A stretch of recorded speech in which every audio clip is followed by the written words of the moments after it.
Right now my game looks, well, pretty awful, and I want it to look better.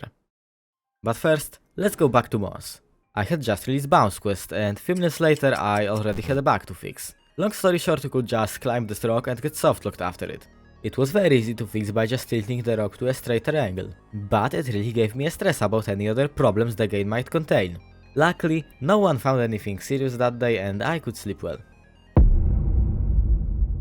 Not much happened on the second day, mostly because I had a 10-hour train ride and haven't checked anything at all. But I've managed to finish and upload a video about making the game. If you haven't seen it already, go check it out. Pixels promotion.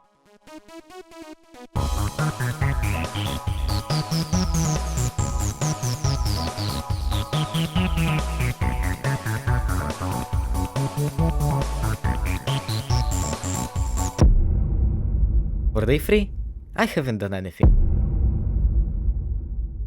As December came, I started working on the Christmas event map. The plan was simple.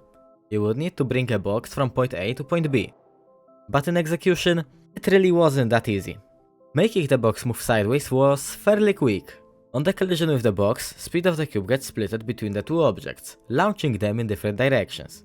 Moving the present up wasn't that straightforward though. I had an idea in mind that required you to be underneath the present to push it. Even though it was very hard to make the speed feel right, it ended up in the game. Still, it wasn't enough, cause there is no way you will always be under the box. But I literally had no idea how to fix it.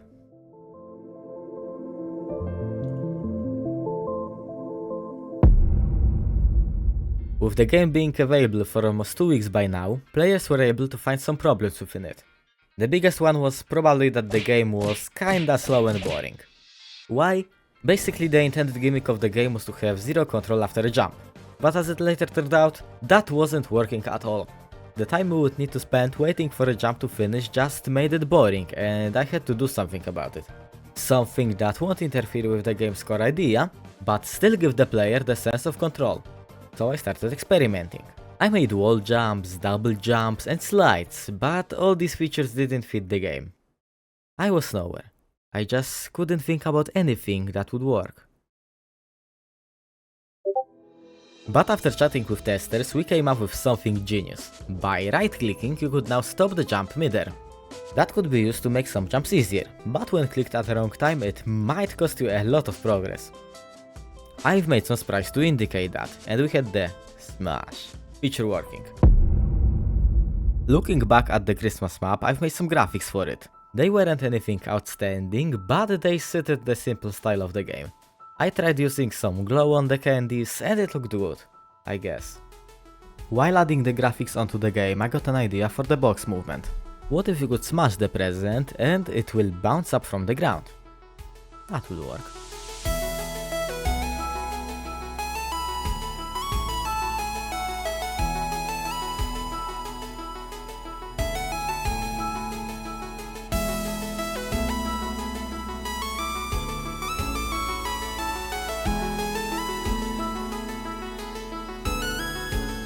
And after 2 days of figuring out how to actually make that, the snowy map was finished and ready. I also added a hat, so there is actually some kind of reward for beating it. With one problem fixed, the other one started showing. The game looks bad. And this is for sure, everyone that played the game said that. But improving it isn't that easy as just making the graphics again and hoping it will look better. I needed to understand why this looks bad and what to do for it to look better. So I began testing things out. And as expected, after a few tries that each made it even worse, I just gave up saying I'm a dumb piece of shit. However, a few days later I stumbled across a random article about color theory. What it is and how to use it. Basically some colors work well with other, create nice shades, and do not hurt your eyes by just looking at them, as mine did. That's how my learning process started. I gathered some assets marking what's important or similar in them. With it I created a palette for the forest landscape, gave each color a few shades and started retexturing almost everything.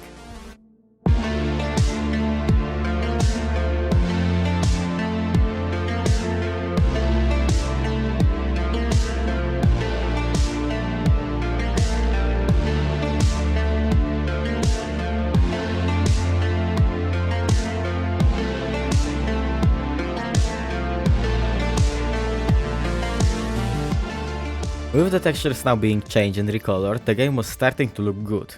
But there still was something missing. It wasn't that hard to figure out. I just stared at the game for 10 minutes and was like, oh yeah, the background is empty. To fix that, I used something called parallax. Parallax is pretty much just a trick to add depth to the scene. You make a few separate background images, put them on each other and make them follow your moves with different offsets. So the one that is closer to you moves faster than the one further away. Lastly, I wanted to add some kind of sound effects. I began scanning through all of mine's brain memories to find something to simulate cubes bouncing. I came up with 3 things that might work well for the slime type sound. Some kind of plastic bag popping, wet pasta bouncing in a bowl, and stepping on wet snow. The bag one had a lot of cracking and noise, and it honestly sounded not good. So I went to the kitchen, grabbed some pasta, cooked it and started recording the sounds. After a few minutes, I stopped and ate it, only for them to come back and see that the recording was broken and sounded like a lawnmower. So I got some old laptop, plugged in the mic and went searching for the snow. But when I was about to open the door, I thought, I make games. I'm technically a programmer. And it is my duty to keep myself away from going outside. So I didn't.